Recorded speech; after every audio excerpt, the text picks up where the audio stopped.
My name is Aisha. Welcome to One Elder Speaks. Defense Against the Dark Arts, lesson number 19. Realization.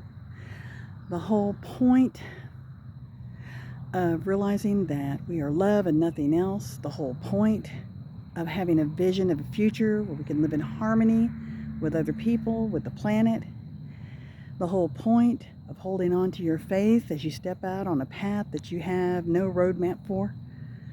The whole point of that is the realization of that vision. The whole point of that is to step over the crest of the hill and survey the valley and say, we're here, man, we're doing it. We're doing it. Can you believe it?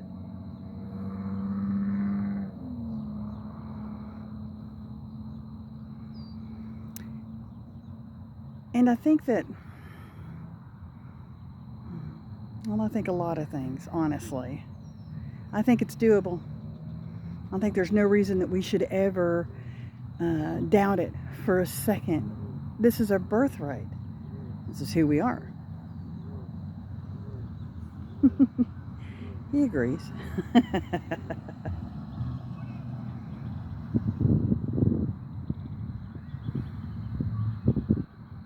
And I think that vision is going to be different for different people. Like for me, I was like, okay, well, we'll probably have to live like we did 200, 300 years ago, but maybe not.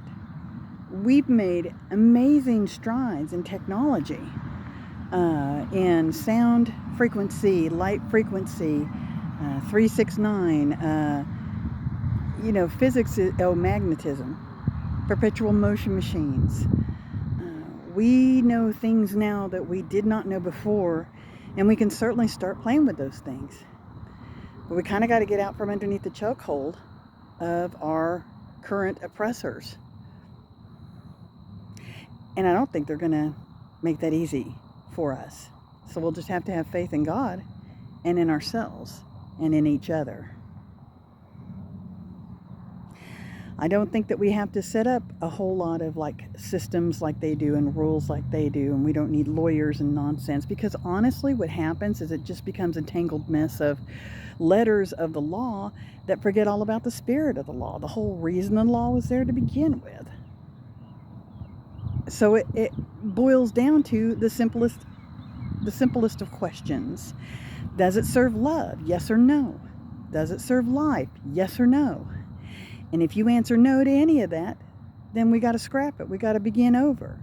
We got to do things differently.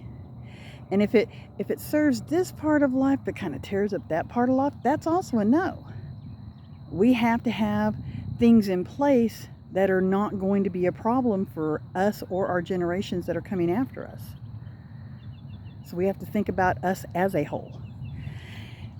They do want it. The people that are in power want to keep us separate. They want to keep us in fear, guilt, and shame. They want to keep us, away from one another, not helping one another. And that's why we need to run towards one another and help one another and be willing to do so.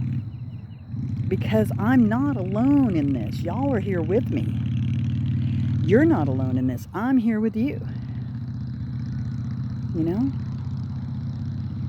And once we can wrap our brains around this concept and see it as the absolute truth, then we can start wrapping our brains around ways to do things that are healthy, that are productive, that are good for everybody. And that's all any of us ever wanted to do, was raise our children and have a fairly good life. If we have to deal with, disasters and mayhem and stuff, that's fine. As long as we can understand that that happens. But when it is directed on us because we're awakening, when it is directed on us because we got out of our pretty place that they put us in, and by God, we're going to go back in that box. The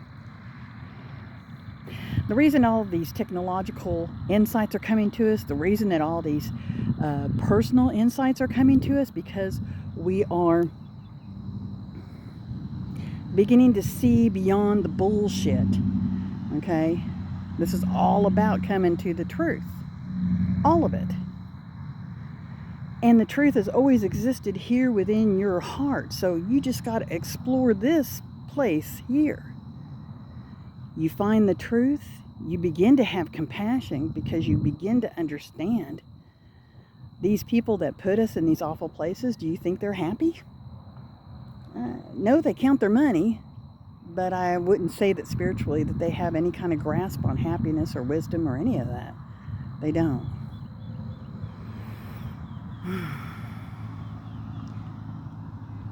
So they're lacking. And because they're lacking, they want the rest of us to lack. Well, you know, they want all the money in the world. Fine. Let them have it. Let's see if that keeps them warm at night. They can burn that in the stove while they're freezing in the winter. God, don't get me started. I'm sorry. This is who I am. There's no reason we can't have that. So let's just decide that we're going to make it happen, and that's the end of it.